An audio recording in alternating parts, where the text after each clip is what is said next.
Power B ഉപയോഗിച്ച് എങ്ങനെ ഒരു പൈ ചാർട്ട് ഉണ്ടാക്കാമെന്നാണ് ഈ വീഡിയോയിൽ നോക്കുന്നത്. മാക്സിമം 7 വാല്യൂസ് വരെ ഒരു പൈ ചാർട്ട് ഉൾപ്പെടുന്നതായിരിക്കും ഏറ്റവും നല്ലത്. എക്സെപ്ഷണൽ കേസസ് ഉണ്ടാകാം, പക്ഷേ എന്നാലും 7 വാല്യൂസിന് മുകളിൽ പോകുമ്പോൾ വാല്യൂസ് അതിൽ നിന്ന് വായിച്ചെടുക്കാൻ വളരെ ബുദ്ധിമുട്ടായിരിക്കും. ഇവിടെ പൈ ചാർട്ട് ഉണ്ടാക്കാൻ വേണ്ടി ഞാൻ കാറ്റഗറിയും അതുപോലെ സെയിൽസുമാണ് എടുക്കുന്നത്. കാറ്റഗറിയിൽ 3 വാല്യൂസാണ് അവൈലബിൾ ആയിട്ടുള്ളത്. ഇപ്പോൾ നമുക്ക് ഈ ചാർട്ട് 3ആയി ഡിവൈഡ് ചെയ്തതായി കാണാൻ സാധിക്കും. അതേസമയം സബ് കാറ്റഗറിയാണ് എടുക്കുന്നതെങ്കിൽ അതിൽ കൂടുതൽ വാല്യൂസ് ഉണ്ട്. അതായത് ഈ ചാർട്ട് വളരെ ബുദ്ധിമുട്ടാണ്, വായിച്ചെടുക്കാൻ വളരെ ബുദ്ധിമുട്ടായിരിക്കും. ഇങ്ങനെയുള്ള അവസരങ്ങളിൽ നമുക്ക് column chart or bar chart ഉപയോഗിക്കാവുന്നതാണ്.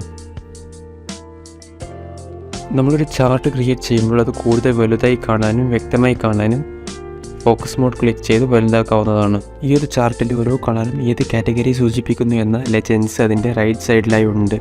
പക്ഷേ ഇപ്പോൾ ഈ പൈ ചാർട്ട് നോക്കുമ്പോൾ ഏത് കളറാണ് ഏത് കാറ്റഗറി എന്ന് മനസ്സിലാക്കാൻ ബുദ്ധിമുട്ടുണ്ട്. അത് നമ്മൾ ഈ ലെജൻസ് നോക്കി വേണം മനസ്സിലാക്കാൻ. അതിനു പകരം നമുക്ക് ഈ ലെജൻസും അതാത് കളറിൻ്റെ കൂടെ തന്നെ കാണിക്കാൻ സാധിക്കുന്നതാണ്. അതിനായി ഫോർമാറ്റ് ബട്ടൺ ക്ലിക്ക് ചെയ്ത് ഡീറ്റെയിൽസ് ടാബിൽ നിന്നും ഡീറ്റെയിൽസ് ലേബൽ എനേബിൾ ചെയ്യുക. അതിനുശേഷം നമുക്ക് ഈ ലെജൻസ് ഡിലീറ്റ് ചെയ്യാവുന്നതാണ്.